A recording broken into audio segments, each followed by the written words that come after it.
Messieurs, mesdames, chers collègues, je vous dis bonjour. Je voudrais encore réitérer nos excuses pour le retard avec lequel on commence cette session. C'est une collaboration d'Afro et du siège de l'OMS qui nous permet de pouvoir prendre part à cette session ce matin. On a retenu un certain nombre de points à l'ordre du jour. Nous aurons un mot d'introduction de notre collègue Maggie Montgomery, que vous connaissez, je pense, pour la plupart d'entre vous.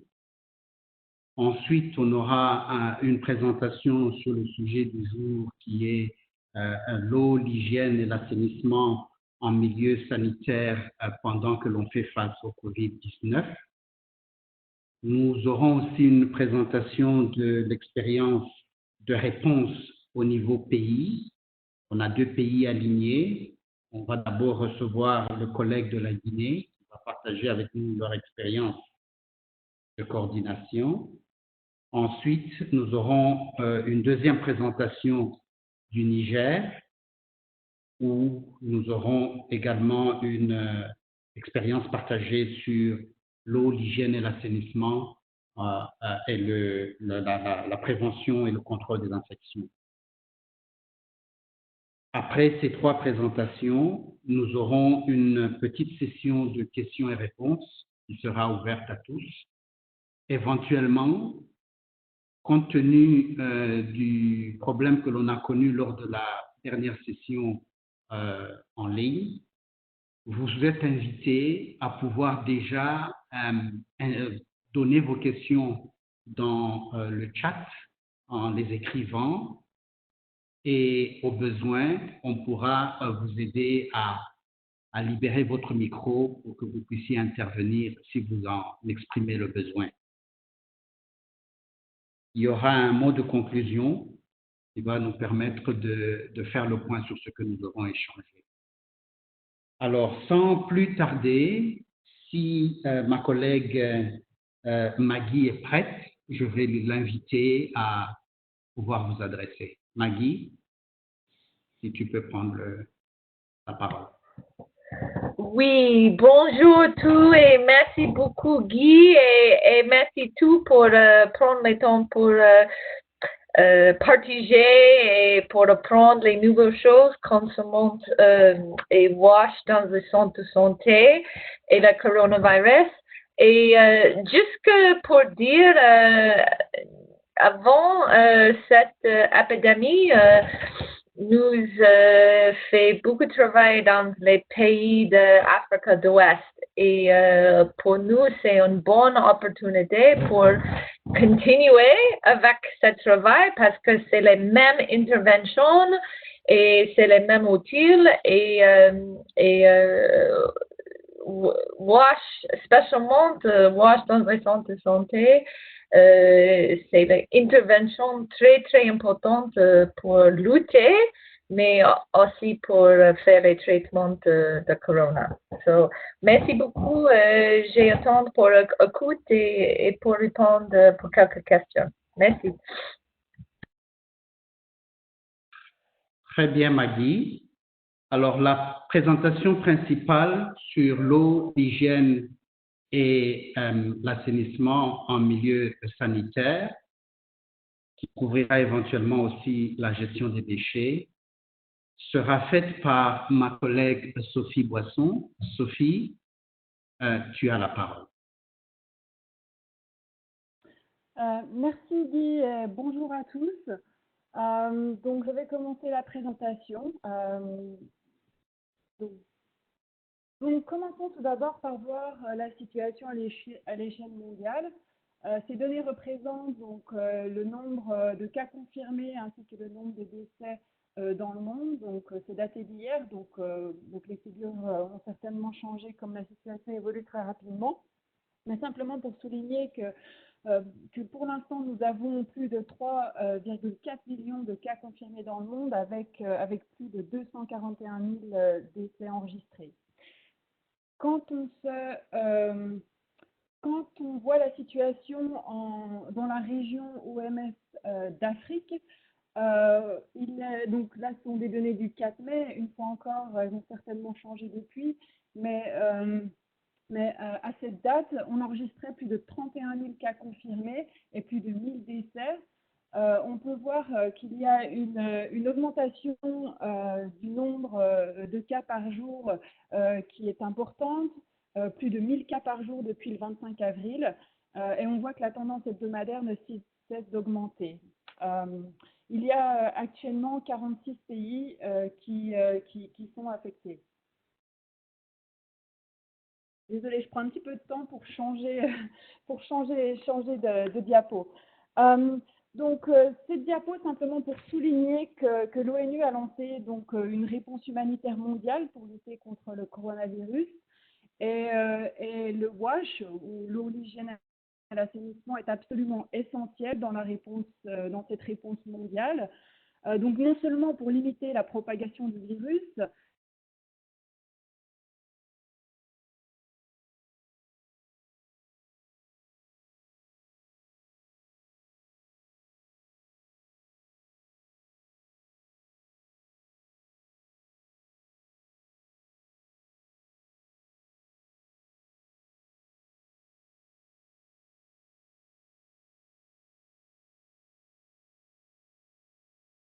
Sophie, nous n'est pas écoute. Vous?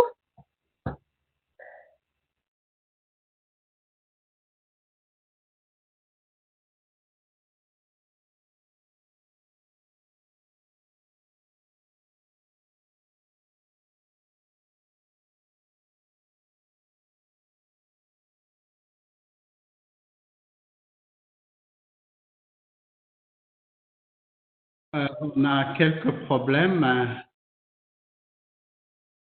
On a quelques problèmes à écouter Sophie.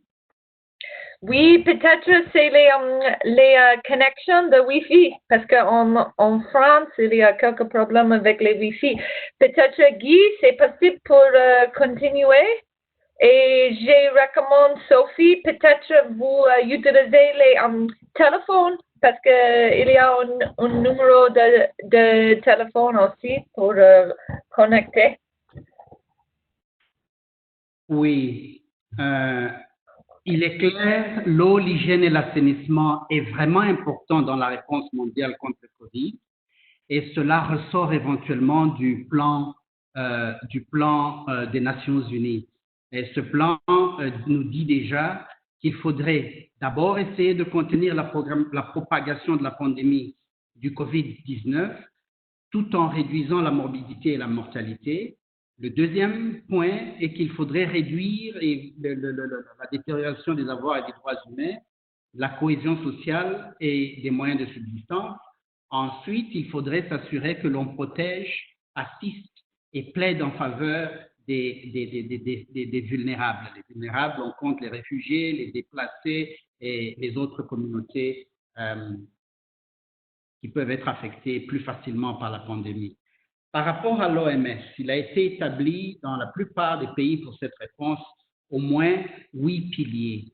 Le premier est relatif à la coordination, la planification et le suivi au niveau des pays. Le deuxième pilier est généralement relatif à la communication des risques et de l'engagement communautaire, qui est vraiment important et pour lequel l'eau, l'hygiène et l'assainissement en tant que programme devraient normalement s'impliquer également. Ensuite, il y a un pilier de surveillance qui est aussi constitué des équipes d'intervention rapide et qui conduit aussi les enquêtes sur les cas. Et c'est eux notamment qui nous donnent les données épidémiologiques dont on se sert pour prendre les décisions par rapport à la réponse que l'on met en place. Il y a un troisième pilier, point d'entrée aux frontières ou le point d'entrée aux aéroports, aux ports et aux autres frontières terrestres. Éventuellement, celui-là s'est avéré peu sensible à cette maladie parce que, comme on a vu, il a suffi on n'a pas réussi à détecter la plupart des cas à l'entrée des frontières, mais plutôt après que des gens soient entrés. Il y a un pilier important qui est les laboratoires, qui permet justement de confirmer les cas qui seraient suspectés ou qui répondraient au plateau clinique. Il y a un 6e pilier qui est aussi l'un dans lequel l'eau, l'hygiène et l'assainissement devraient être vraiment impliqués, c'est la prévention et le contrôle des infections. Le 3e pilier, c'est la gestion des cas. Quand les gens sont effectivement malades, il faudrait s'assurer qu'ils ont l'assistance médicale et même sociale requise. Et ensuite, il y a le support aux opérations et la logistique. On a besoin de déplacer les équipements de protection individuelle, etc. et tous les autres intrants dont on aurait besoin pour l'opération. J'ai besoin du slide suivant. Éventuellement, comme vous allez comprendre, il y a un plan de réponse humanitaire global qui a été développé. Il y a une stratégie, un plan stratégique de préparation et de réponse également. Maintenant, par rapport à l'eau, l'hygiène et l'assainissement, tout repose sur un certain nombre de directives qui ont été développées pour essayer d'aligner les interventions eau, hygiène et assainissement avec le COVID-19. Il y a notamment la directive sur l'eau, l'hygiène et l'assainissement et la gestion des déchets, le COVID-19. Il y a eu une première version au début du mois de mars et la dernière version date du 27 avril. Elle nous fait voir justement que tout ce que nous connaissions déjà et la façon d'intervenir que nous avions déjà convenu répond tout à fait bien pour aider à maîtriser la situation. Il y a le lavage de mains notamment sur lequel on martèle avec l'eau et le savon. Et dans le cas où il n'y en aurait pas, éventuellement, à tous les points de soins, on recommande de pouvoir notamment s'assurer qu'il y a au moins des gels hydroalcooliques pour assurer ce lavage de mains-là le plus souvent possible. Il y a une pléiade d'ailleurs de recommandations. Il y en a une pour les États membres afin d'améliorer la gestion ou la pratique de lavage des mains. Il y en a d'autres sur l'usage des masques, qui est une des mesures barrières qui ont été identifiées. Et il y en a plusieurs autres. Diapositive. Maintenant, qu'est-ce qu'il faut retenir de toutes ces directives? La première chose, l'hygiène des mains est la mesure la plus importante. Il faut la faire de façon fréquente, mais la faire correctement. Nous avons ces... Nous avons ces... C'est pas vrai, le mot de français. Tu peux me revenir sur cette diapositive, s'il te plaît? Oui, il y a d'abord l'hygiène des mains que je disais qui est très importante, à laquelle il faut coupler l'hygiène de l'environnement, l'accès à l'eau et l'assainissement, l'accroissement des investissements eau, hygiène et assainissement, mais aussi essayer d'assurer que les services eau, hygiène sont retenus et assurés tant pendant la pandémie, après la pandémie aussi. Et il y a une directive à ce sujet. La suivante, la diapositive suivante. Maintenant, c'est quoi même le virus COVID-19? Structurellement, c'est un virus enveloppé qui est entouré d'une membrane lipidique. Elle est très fragile dans l'environnement. Elle peut devenir vraiment inactivée très rapidement dès que le virus entérique humain non développé. C'est par exemple, il appartient à la famille de norovirus, rotavirus, virus de l'hépatite A, qui sont du même type typologique. Les informations actuelles, les données actuelles que nous avons suggèrent que ce virus infectieux peut être excrété dans les selles, effectivement, indépendamment de la diarrhée ou des signes d'infection intestinale. Une seule étude a permis de confirmer que le COVID-19 pouvait être cultivé à partir d'un échantillon de sel. Environ 2 à 27% des personnes qui ont été confirmées au COVID-19 ont souffert de diarrhée et plusieurs études ont effectivement détecté des fragments d'ARN viral dans les matières fécales des personnes, des cas de COVID-19. Cependant, le risque de transmission du virus COVID au travers des excrétats humains ou d'une personne infectée n'est pas avéré. Il est très peu probable d'être contaminé au départ des excréta humains. La diapo. Maintenant, ce slide-ci nous donne juste la durée de vie que le coronavirus peut avoir dans l'eau, une eau qui a été traitée et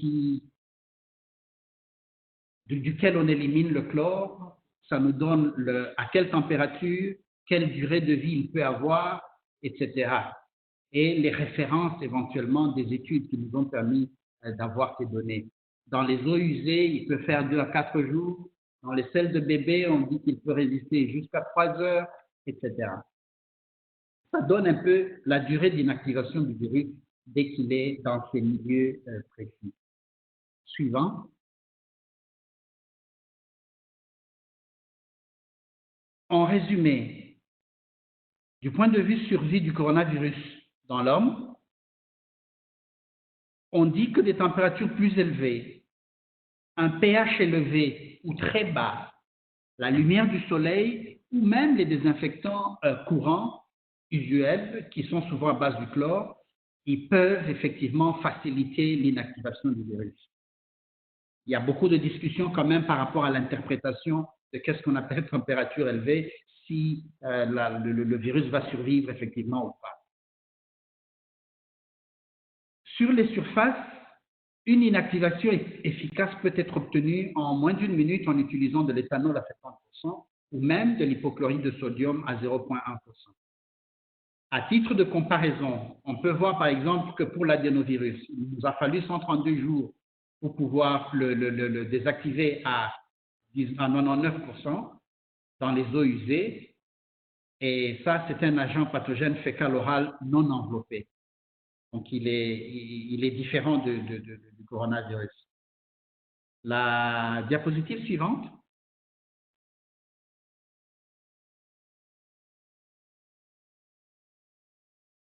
Ce cadre-ci nous donne le cadre qui permet de justifier ou de définir les interventions dans le secteur eau, hygiène et assainissement.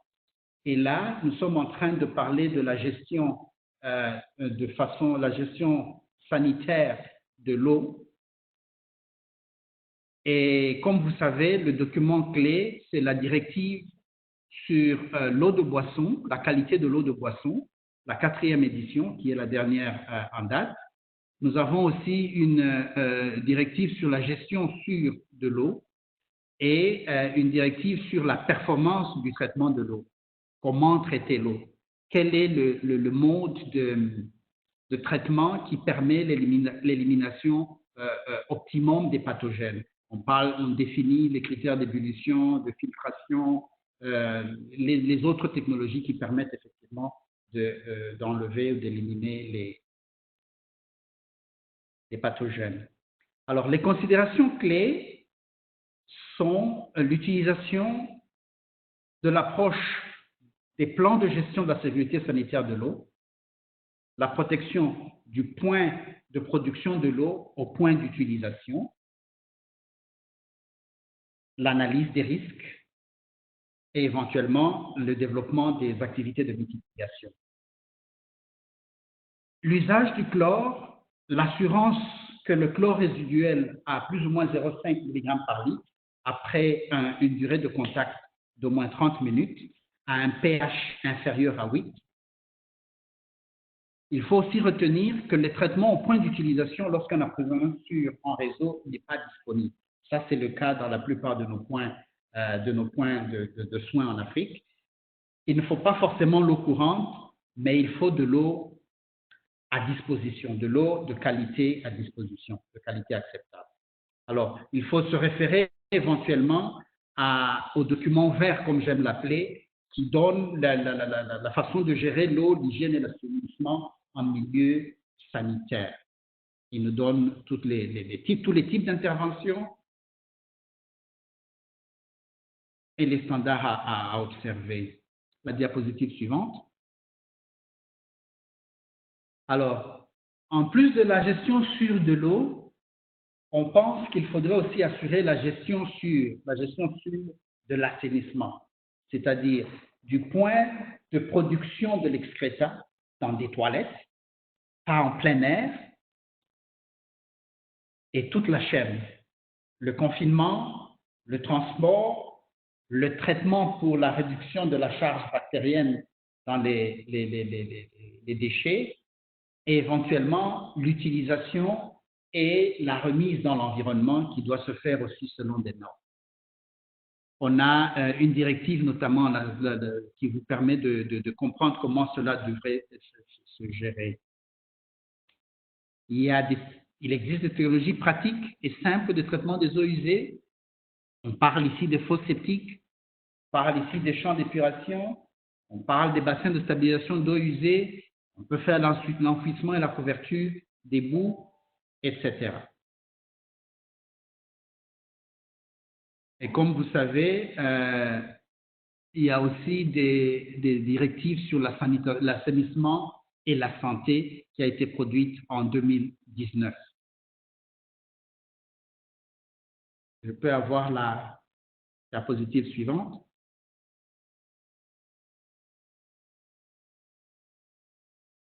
Si vous vous rappelez les 5 points que l'on avait retenus plus tôt, qui étaient les points clés de l'intervention pour assurer qu'on a des barrières viables par rapport au COVID-19, eh bien, l'hygiène des mains est un comportement que l'on pense que l'on peut modifier dans une communauté précise, mais éventuellement, ça requiert une approche multimodale que nous connaissons déjà.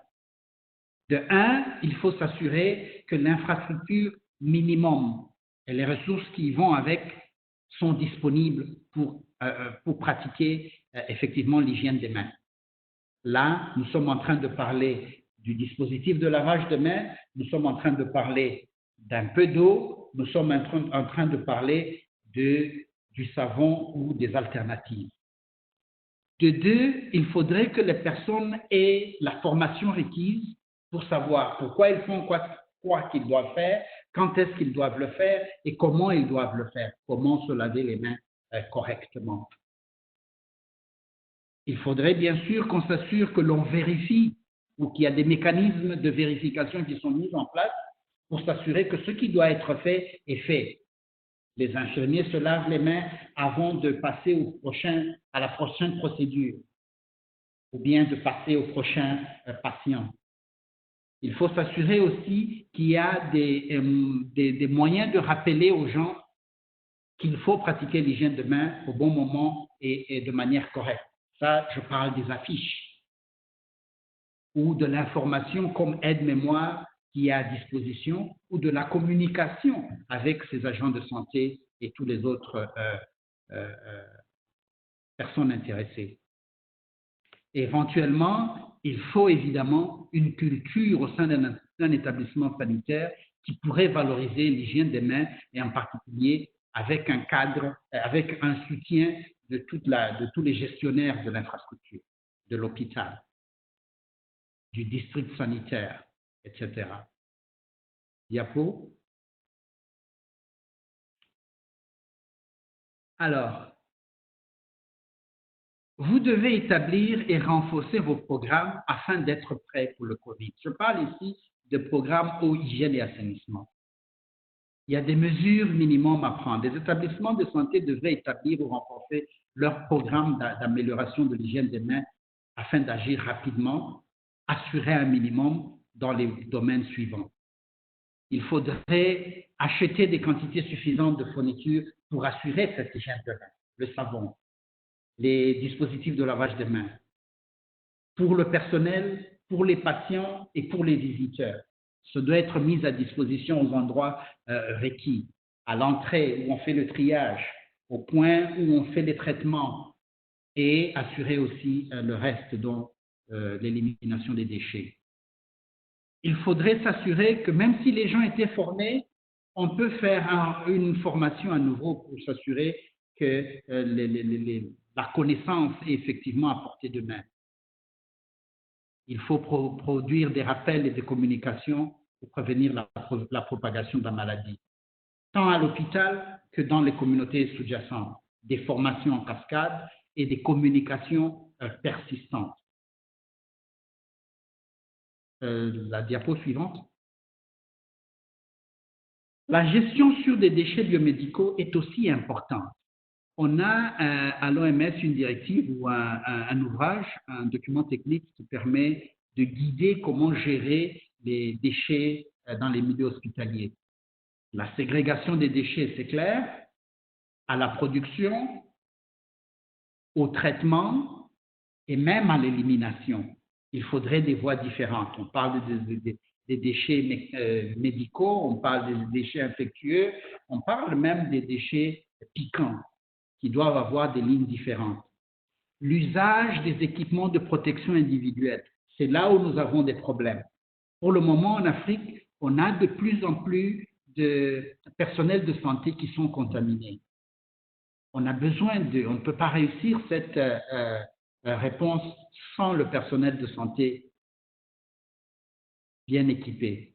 Donc, le minimum doit être assuré. On doit faire des stocks de ces équipements. Les déchets générés doivent être bien gérés. La diapo suivante. Le nettoyage environnemental, il est important. On doit suivre les recommandations existantes. Les personnels doivent être formés, les modes opératoires bien établis, affichés, suivis, enregistrés, etc. Les désinfectants existants, les mêmes que nous connaissons, on devrait les utiliser. Ils ont fait leurs preuves, on a la confirmation qu'ils éliminent effectivement sur les surfaces le virus. Et on parle de l'alcool éthylique à 70%, l'hypochlorite de sodium à 0,1% pour les surfaces et l'hypochlorite de sodium à 0,5% pour les pièces qui auraient touché du sang ou qui auraient été touchées ou contaminées par le sang ou des vomissements, etc. Il y a des études qui ont été menées à Singapour et en Chine qui indiquent que les techniques de nettoyage recommandées sont effectivement efficaces pour détruire le virus de COVID-19. Les draps souillés doivent être lavés. On n'a peut-être pas toujours des machines à laver, mais on peut utiliser un détergent ou les tremper dans de l'eau tiède ou même dans une solution chlorée. La suivante. Diapo. Alors, la campagne de l'OMS sur les gènes des mains, recommandations mondiales. Eh bien, ceci est vraiment d'application. Et comme vous savez, hier, c'était la journée des nurses, la journée internationale des nurses. Et c'était aussi la journée où on a lancé la promotion du lavage des mains au savon. Je m'imagine que vous avez eu des activités et que ces activités ne vont pas s'arrêter à un seul jour, mais au contraire, que c'est une campagne qui va continuer tout le long de nos opérations. Cela doit toucher, bien sûr, les établissements de santé, mais aussi les écoles, les communautés. D'après ce que nous savons, il y a peut-être seulement la moitié des écoles dans le monde qui ont des installations de lavage des mains avec l'eau et le savon. On doit améliorer la situation. Il y a eu une étude qui a été faite et qui nous donne une couverture insuffisante en ce moment, tant dans les hôpitaux, dans les écoles et même dans les communautés. Maintenant, plus que jamais, il faudrait qu'on s'y investisse, que nos gestionnaires ou que nos autorités puissent promouvoir ceci effectivement avec de bons investissements. On bouge. La diapo, s'il vous plaît.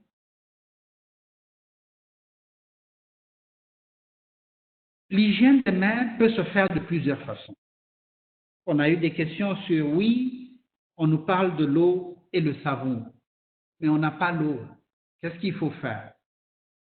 Il faut d'abord noter qu'on n'est pas en train de parler de l'eau de qualité potable pour laver ses mains. Non, ce n'est pas ça qu'il faut. Comme dans toutes les urgences, la quantité prime d'abord sur la qualité. Et ensuite, on parle alternativement du gel d'alcool désinfectant pour le lavage des mains. On a besoin de combien d'eau? 0,5 à 2 litres par personne. on peut avoir on peut mettre à profit des technologies qui pourraient permettre d'utiliser moins d'eau si on n'a vraiment pas de l'eau. On peut promouvoir la fabrication locale de certains de ces produits, les savons, les gels alcooliques, etc. On a des directives qui permettent d'apprendre comment les fabriquer localement. Et éventuellement, il y a des considérations sur la conception et le design de l'infrastructure qui va avec. On peut avoir des robinets qui se ferment avec le bras ou avec les pieds pour minimiser les opportunités de risque. On peut assurer qu'on a une taille, une quantité adaptée au type et au nombre d'utilisateurs. On peut s'assurer que les eaux usées sont recollectées et rejetées correctement. On peut s'assurer que l'on sépare, on met en place des infrastructures qui sont faciles à réparer ou qui peuvent être réparées localement si elles arrivaient à tomber en panne. Les promoteurs de l'hygiène doivent normalement être considérés comme des prestataires de services essentiels et donc on doit s'assurer qu'ils peuvent circuler, aller dans les camps au besoin, aller vers les communautés pour assurer que les services minimums sont disponibles. C'est un plaidoyer que l'on devrait faire. On passe. Maintenant, à votre niveau, qu'est-ce que vous devez faire vraiment? On doit se serrer les coudes. Il faudrait vraiment plaider pour l'inclusion de l'eau, l'hygiène et l'assainissement dans les plans nationaux de lutte contre le Covid. On ne doit pas seulement acheter des médicaments en ce moment. On doit aussi acheter ou faire un investissement pour que l'on ait accès à l'eau dans les centres de santé.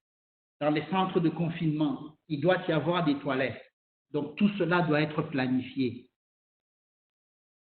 On doit améliorer rapidement l'accès à l'eau, l'hygiène et l'assainissement dans les établissements. Et spécialement si on décide de mettre en place des infrastructures COVID. On doit renforcer le soutien aux agents responsables d'approvisionnement en eau et en assainissement et aux promoteurs d'hygiène. Ils doivent aussi être protégés pour pouvoir délivrer leurs services en toute quiétude. L'hygiène des mains doit être promue tant au milieu du travail que dans les lieux, dans les maisons. On doit installer le plus d'infrastructures de lavage de mains et en rendre l'utilisation même obligatoire. On doit veiller à ce que les fournisseurs d'eau et d'assainissement disposent de stocks suffisants d'intrants pour la désinfection, d'équipements nécessaires pour les analyses de la qualité de l'eau, etc. Le suivant. Je vais finir par cette diapositive. Ça nous donne tout juste les références que l'on pourrait consulter qui sous-tendent tout ce que nous avons présenté dans la présentation qu'on vient de partager. Cette présentation sera mise à votre disposition. Je pense qu'elle a même déjà été partagée comme lien dans le chat box. Je vous remercie. Alors, on ne va pas prendre encore de questions. On va plutôt rapidement inviter notre collègue de la Guinée. Avant cette présentation-ci, on va inviter notre collègue de la Guinée, M. Bangoura Fodé, si on peut lui libérer le micro. Il va nous donner un mot sur l'action eau, hygiène et assainissement en Guinée. Magui, voilà. Fodé, tu as la parole. OK. Merci beaucoup, chers collègues. Merci beaucoup pour la parole. Je voudrais partager avec vous, comme l'a dit M. Bayo, la contribution du secteur WASH dans la riposte au COVID-19 en Guinée. Bon, aussi bien les réalisations de l'OMS que celles des autres partenaires du secteur WASH, tout en prenant en compte le volet de prévention et contrôle de l'infection, étant donné que la PCI et le WASH vont de pair dans la stratégie de riposte aux épidémies. En Guinée, donc, un groupe de travail WASH est en place et par décision de l'Agence nationale de la sécurité sanitaire ANSS, qui est l'instance qui coordonne la riposte au COVID-19, il est intégré à la stratégie nationale sous la commission prise en charge. Le groupe de travail réunit le ministère de la Santé, le ministère de l'Hydraulique et l'Assainissement, UNICEF, OMS et des ONG, principalement l'ONG Carbone Guinée, qui est le représentant de la coordination de la société civile dans le secteur WASH, mais aussi des ONG comme Tenkiso, Agile, Enviro Africa. Comme réalisation, je peux citer ceci. Une évaluation WASH dans les 15 sites potentiels identifiés par l'ANSS pour la prise en charge des cas de COVID-19, à Conakry et à l'intérieur du pays, bien sûr. Élaboration d'un plan d'action de riposte WASH PCI qui a été adopté au niveau de la coordination de riposte COVID-19. Le plan comprend l'approvisionnement en eau, l'assainissement, l'hygiène, la gestion des déchets biomédicaux, la PCI. Les actions s'adressent aux centres de traitement, les formations sanitaires et les communautés. Ainsi, il y a eu la réalisation d'un forage de 20 mètres cubes heure au centre de traitement de l'hôpital national d'Anka, qui comprend le grand centre de traitement au COVID-19.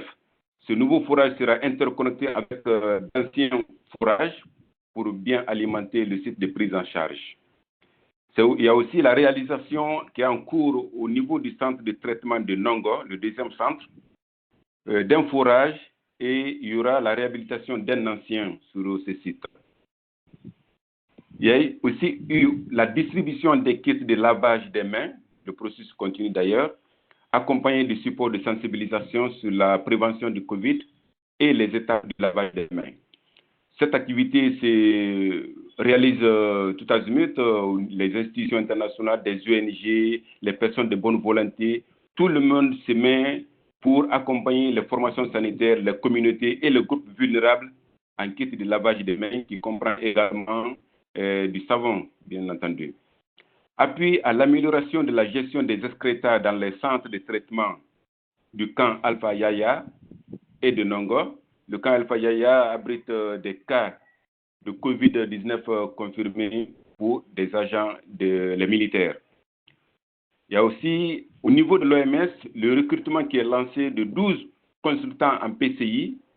L'OMS est en train de les recruter. Ils vont travailler au niveau des districts sanitaires de Conakry, les 5, et les 7 régions de l'intérieur du pays pour couvrir les autres districts sanitaires de l'intérieur du pays. Alors, ils vont travailler sur les aspects des PCI et les aspects de WASH dans les centres de traitement, dans les formations sanitaires et dans les communautés.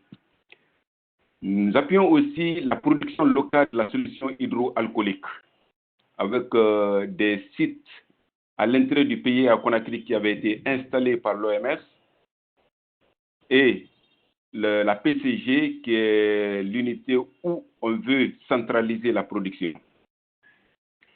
C'est aussi, comme intervention, la diffusion des directives OMS et de supports de sensibilisation sur le lavage des mains, les documents de plaidoyer et de campagne sur l'hygiène des mains, par exemple pour le 5 mai, qui est la date de célébration de la Journée mondiale de l'hygiène des mains. Les supports partagés par les sièges ont été largement diffusés sur les différentes plateformes au niveau national et au niveau des acteurs qui interviennent directement sur le terrain. C'est aussi des conseils OMS aux acteurs qui interviennent dans le domaine de la prévention, qui cherchent des informations pour mieux appuyer l'accompagnement des communautés en matière de renforcement de l'hygiène, de lavage des mains principalement. Comme perspective, en plus de la poursuite des activités que nous venons de citer, c'est la mobilisation des risques plans WASH que nous avons élaboré. D'ailleurs, nous avons prévu une réunion virtuelle le vendredi pour faire un point de ce qui est fait et réfléchir sur comment mieux mobiliser les ressources. C'est aussi la réalisation des interventions, y compris le renforcement des capacités WASH PCI. D'ailleurs, je suis en train de changer avec d'autres partenaires qui ont l'intention de faire des formations PCI WASH dans les formations sanitaires. C'est aussi l'accompagnement des approches nationales de riposte. Par exemple, dès qu'il y a de nouvelles données au niveau de la coordination, par exemple des sites, de nouveaux sites identifiés, le groupe WASH se déplace immédiatement pour faire des évaluations et améliorer la situation du WASH dans ces sites identifiés.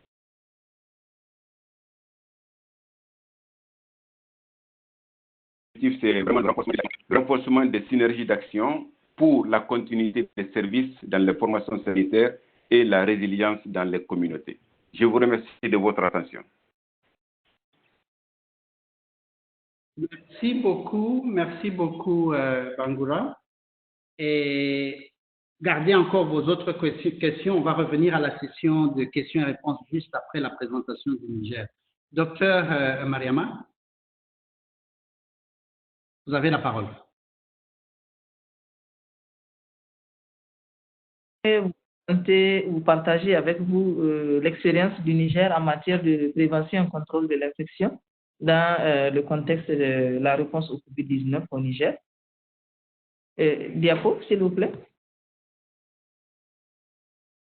Voilà, donc ce qu'il faut savoir, c'est que dès en tout cas l'apparition des premiers cas, une organisation nationale a été mise en place au Niger et avec 7 sous-commissions sous le leadership d'un comité national de coordination. Il y a principalement la commission surveillance, laboratoire et recherche, la riposte, la prise en charge, la prévention et le contrôle de l'infection, et l'approvisionnement et la logistique, et qui sont des sous-commissions indépendantes qui travaillent en tout cas chacune à son niveau et qui rendent compte de façon journalière, c'est-à-dire tous les matins, au comité national de coordination de l'état d'avancement de leurs activités. Diapo. Donc, pour ce qui concerne la commission prévention et contrôle de l'infection, voilà un peu son organigramme. Elle est composée de 3 sous-commissions, si je peux l'appeler ainsi. La désinfection et la sensibilisation, la sous-commission suivi et contrôle et puis renforcement des capacités. Et la 3e sous-commission qui est celle relative à la communication. Donc, comme vous pouvez le voir sur l'organigramme, la désinfection et la sensibilisation gèrent tout ce qui est décès communautaire, les cas suspects confirmés et domicile en termes de désinfection, et aussi la désinfection au niveau des centres de santé intégrés et cliniques. Pour le suivi et contrôle, il s'agit essentiellement de s'assurer que toutes les dispositions sont prises au niveau des formations sanitaires, les cliniques et les pharmacies, et les autres lieux publics tels que les banques, les stations et les compagnies de transport en termes de disponibilité des dispositifs, des ravages de mains et leur utilisation, la qualité et des services WASH qui sont offerts à ce niveau-là. Et donc l'autre branche, c'est la branche qui vient en appui aux hôpitaux nationaux et puis les forces armées nationales. Et à ce niveau, nous avons des agents qui sont au niveau des hôpitaux, des formations sanitaires qui accompagnent au quotidien ces structures-là dans le cadre de la prévention et du contrôle de l'infection. Diapo. Donc, au total, la sous-commission prévention et contrôle de l'infection comprend 22 membres provenant des structures listées ci-dessous, ministère de la Santé, ministère de l'Hydraulique et de l'Assainissement, les ONG nationales et internationales telles que World Vision, la Croix-Rouge, nationale, internationale, etc. Le système des Nations Unies, principalement l'OMS et l'UNICEF, l'Union européenne à travers sa branche en charge des urgences qu'on appelle ECHO. Et elle est répartie en 3 sous-commissions, comme je l'avais dit, la sous-commission désinfection et sensibilisation, la sous-commission suivi et contrôle de qualité des dispositifs de prévention de l'infection et enfin la sous-commission coordination et gestion des informations. Donc, ces membres se réunissent tous les après-midi via WhatsApp parce que les réunions en présentiel, en tout cas, ont démontré leurs limites en termes de propagation de l'infection. Et au cours de ces réunions, toutes les sous-commissions essaient de partager via le groupe WhatsApp qui a été créé les activités réalisées au courant de la journée et une synthèse est tirée et qui sera présentée le lendemain matin à la réunion du Comité national de coordination. Diapo. Et comme support qui sont produits et utilisés, nous avons très tôt développé des SOPs pour la manipulation des corps et du wash, et cela grâce vraiment à la mise à disposition des documents de référence par HQ et Afro, ce qui nous a permis en tout cas de faire une traduction parce que les documents de base étaient en anglais, donc nous avons traduit en français et contextualisé, parce qu'il y avait des aspects tels que pour la manipulation du corps qui n'étaient pas adaptés pour le contexte du Niger. Si je prends en compte les aspects d'incinération et tout ça, le pays étant majoritairement musulman, en tout cas, cette pratique n'était pas d'actualité ici. Donc, nous avons dû contextualiser ces documents-là et les mettre à la disposition de toutes les formations sanitaires.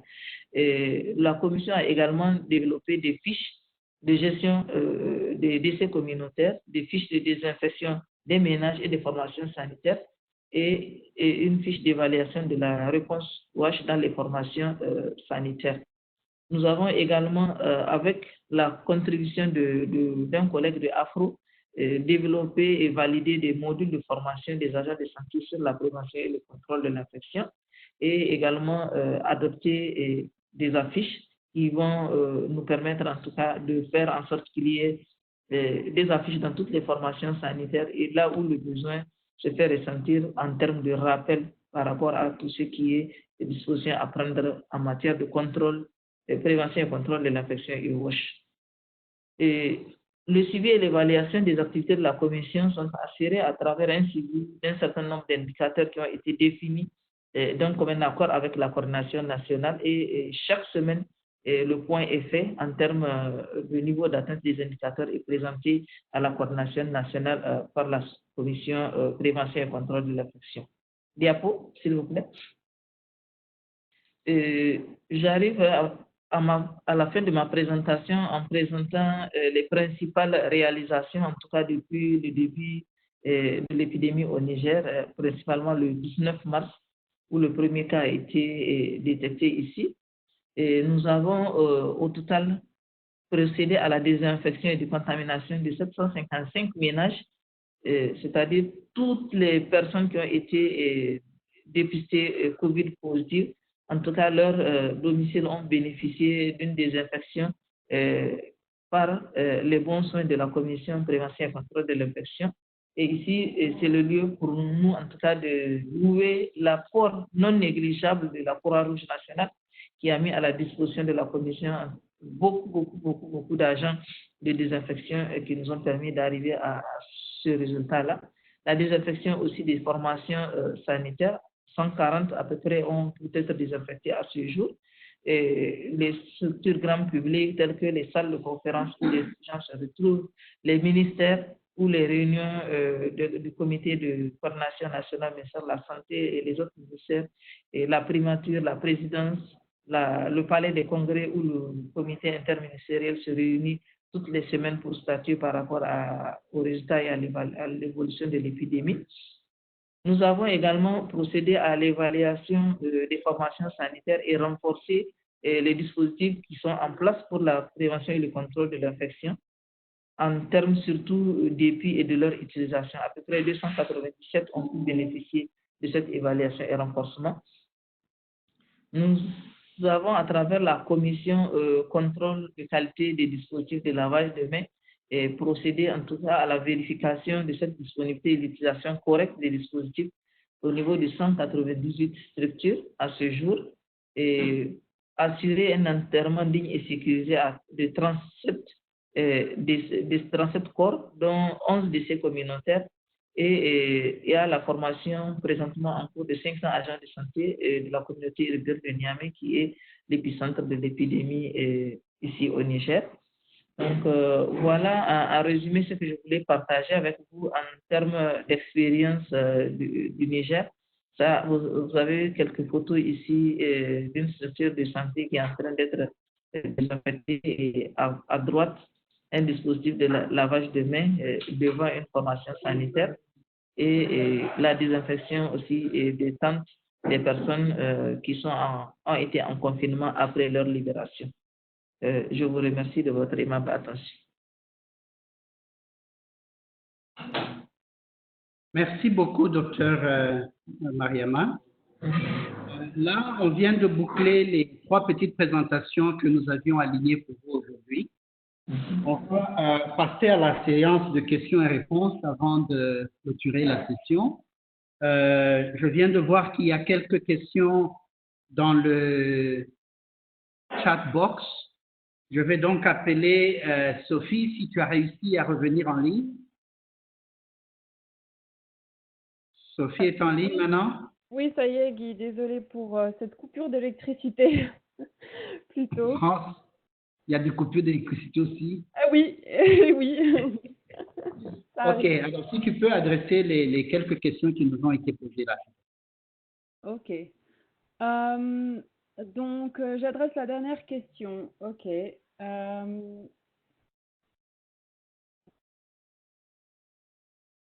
Donc, la dernière question qui a été demandée, ou il y a d'autres questions qui ont été demandées précédemment? Est-ce que tu veux revenir sur la dernière? Alors, donc une question de... la dernière question, donc très belle présentation, parce que tout est prévu dans les guides et les plans au niveau global et pays, mais la réalité sur le terrain reste la mauvaise gestion de l'eau, l'hygiène et l'assainissement. Dans un webinaire le 23 avril passé, la ministre malgache de la Santé a reconnu que son pays et dans beaucoup de pays africains, le HA sont peu priorisés financièrement dans ses plans. Alors, quelles leçons pour l'OMS à partir de la crise Covid-19? Quel changement l'OMS pense apporter dans son approche de soutien au pays pour que le financement de l'EHA soit priorisé au niveau des plans anti-Covid au ministère en charge de la santé et devienne une question stratégique après le Covid?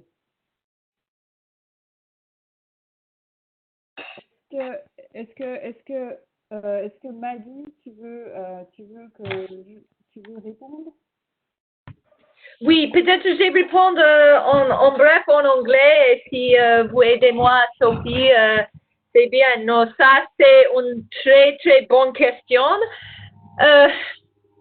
Yeah, so we're working, for example, to have WASH more explicitly and in more detail articulated in the strategic response framework for COVID. There is a new version that's being worked on that should be published in the coming days. So that's one, to make sure that WASH is central to the COVID response plans at the country level. We're obviously, also working very closely with our infection prevention control colleagues as well as our health systems colleagues to strengthen the aspect of WASH and sustainable infrastructure. I think a last point that I'll just mention is that it's also about engaging partners. So World Bank and the other regional banks are obviously an important partner in all of this work, and we've been having discussions with many of them, and in particular the World Bank, about how we strengthen the financing component for WASH to ensure that this is part and parcel of a broader package. And maybe just the last thing to note is there is a global coalition of organizations working on healthcare waste, and one of the big items, and this coalition involves obviously WHO and UNICEF, but also Global Fund, Gavi, is to make sure that the systems are in place to segregate waste and that the technologies to treat waste are also in place, because we realize there could be a lot more waste generated through PPE, and it won't necessarily be addressed unless we do it at the very beginning. So I'll stop there. Thank you. Ok, donc je peux traduire, Maggie, Oui. si c'est possible. Donc on travaille Donc l'OMS travaille justement pour essayer de faire en sorte que les mesures WASH soient exprimées de manière explicite et détaillée dans les plans stratégiques à l'échelle nationale. Donc c'est le premier point. Et on est en train de travailler sur un document qui justement va donner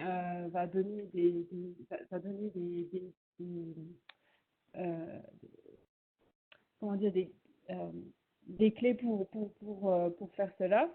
Le deuxième point, c'est qu'on travaille de manière très proche avec nos collègues qui travaillent sur la prévention et le contrôle des infections et ceux également qui travaillent sur les systèmes de santé pour justement renforcer l'eau, l'hygiène, l'assainissement et faire en sorte que ça soit inclus de manière durable.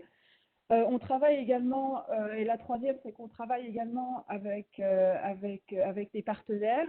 Donc, par exemple, la Banque mondiale et les banques au niveau régional. Donc, pour avoir des discussions notamment sur les stratégies pour financer le WASH. Et puis finalement, il existe une coalition globale pour la gestion des déchets biomédicaux qui implique par exemple Gavi ou le Fonds mondial et qui justement fait la promotion d'interventions pour s'assurer qu'il y ait des systèmes qui soient mis en place pour justement traiter ces déchets de manière efficace. OK, il y a quelques autres questions, je ne sais pas qui va les adresser. Il y a la question de Adjinda Sourou qui est relative à méthode de désinfection des locaux dans les structures sanitaires. Est-il recommandé de procéder par pulvérisation à l'intérieur des salles d'hospitalisation?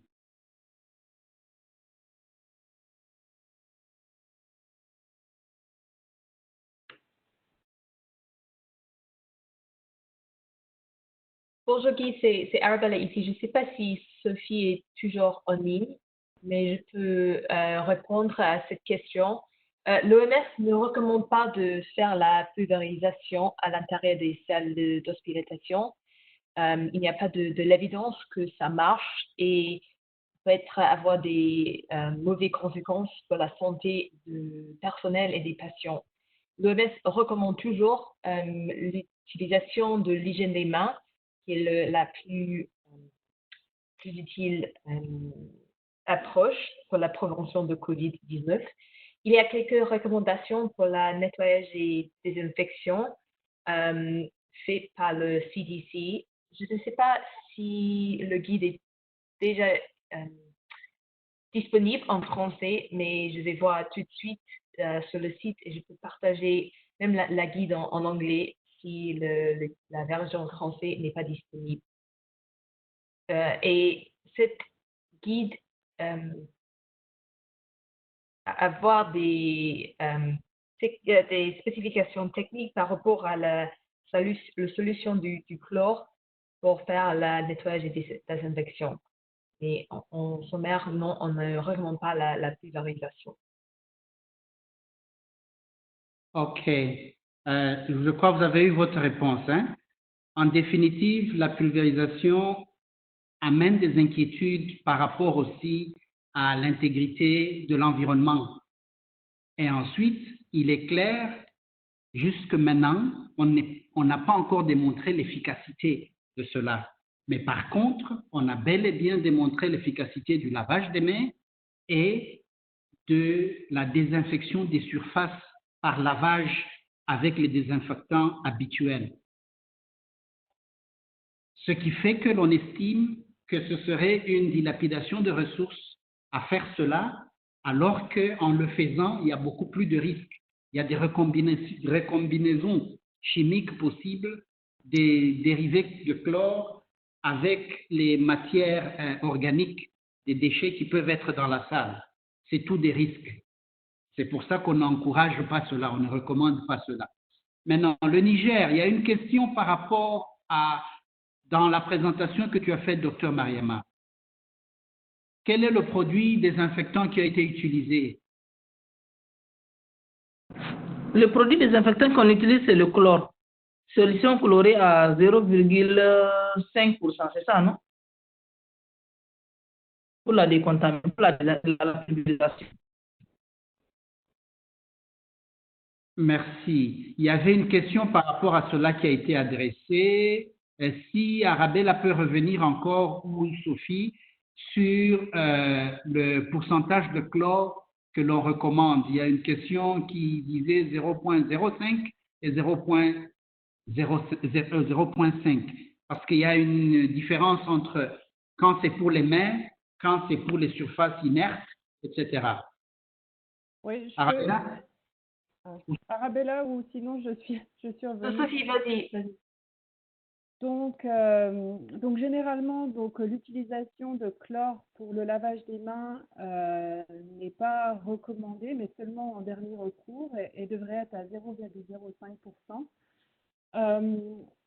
Concernant donc la lessive, comme il a été mentionné tout à l'heure pendant la présentation, donc ça devrait être lavé en machine dans de l'eau chaude avec du détergent, mais évidemment, dans bien des cas, c'est pas possible. Donc, il est préconisé de laver dans de l'eau tiède et de la lessive, du détergent, et ensuite de le laisser tremper dans une solution chlorée à 0,05%. Et je m'excuse, je crois qu'il y a une petite erreur sur la diapositive numéro 15. Mais vous pourrez trouver toutes ces informations sur la fiche technique. Est-ce que ça répond à votre question? Oui, merci. Il y a une dernière question qui, je pense, est un peu interne à l'OMS. Les programmes PHE sont très mal cotés dans les allocations budgétaires des pays.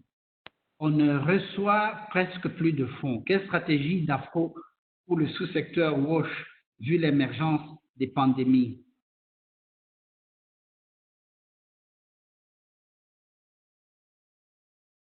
Très bonne question, Lemley. On s'inscrit dans la même lancée qui a été décrite plus tôt. On est en train de faire un effort de plaidoyer d'abord au niveau du bureau régional. On va rattraper le plan stratégique de la réponse au Covid notamment, et même pour les autres plans. Au moins pour le plan de travail GP13, on est bien repris. Et on espère que l'on va pouvoir avoir des financements alignés également au niveau des pays. D'ailleurs, le focus est sur les pays. Pour le plan Covid, on dit qu'on va rattraper par rapport au plan stratégique de réponse qui est en train d'être revu, je pense. Et vous aussi, au niveau pays, vous devez déjà vous impliquer dans le processus de planification au niveau de vos bureaux respectifs. Ça part de là. On vous a déjà donné la matière. Il est clair que vous pouvez dégager des plans au niveau pays qui seraient contextualisés. Merci.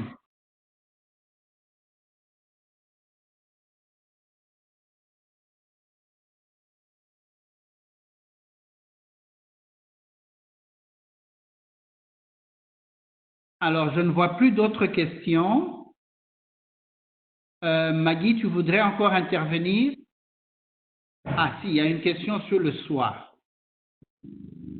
SWA is working on global statement to engage with...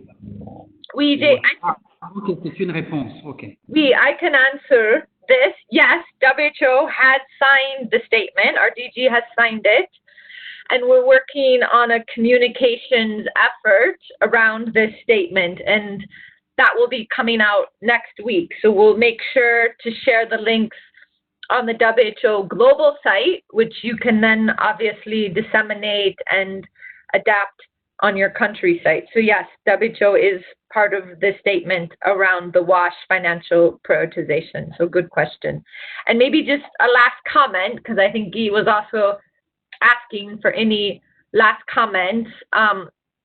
We are continuing to develop our WASH Fit, and we will make the shortened version, which is really specific to COVID. And I just want to emphasize that all of the wash areas, especially in healthcare facilities, are important for COVID. So we don't think that anyone should not be addressed. But if you have to prioritize, we do have a shorter list. We'll be making that available in French. And we're also working with Open WHO as well as the WHO Academy to make our trainings and the materials that are out there more widely available.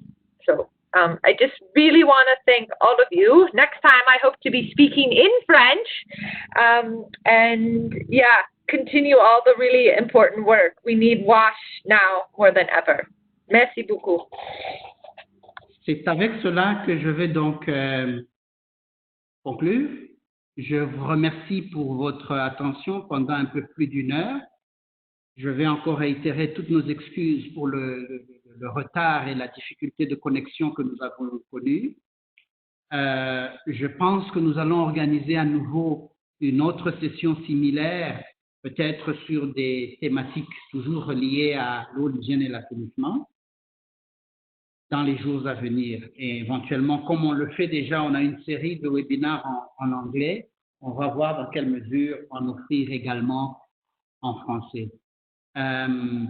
Les présentations faites ont été déjà données, un lien a été déjà donné dans le chat box, vous pouvez le copier, mais éventuellement, nous pourrons aussi l'envoyer à tous ceux qui nous ont joints en enregistrant leur email. Sans plus tarder, je vais vous remercier. On a un problème sur la main. Tout ce que nous savions est correct et peut servir et va servir. On a besoin juste de mieux mettre en œuvre toutes ces actions-là de façon assidue et éventuellement de saisir l'occasion. C'est une opportunité éventuellement pour nous d'assurer qu'il y a beaucoup plus d'investissements faits dans le secteur qui prouvent que l'eau est essentielle pour la vie. Je vous remercie. Au revoir et à la prochaine occasion. Au revoir.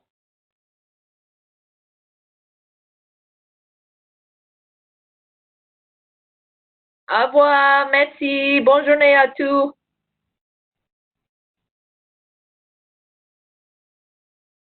Au revoir.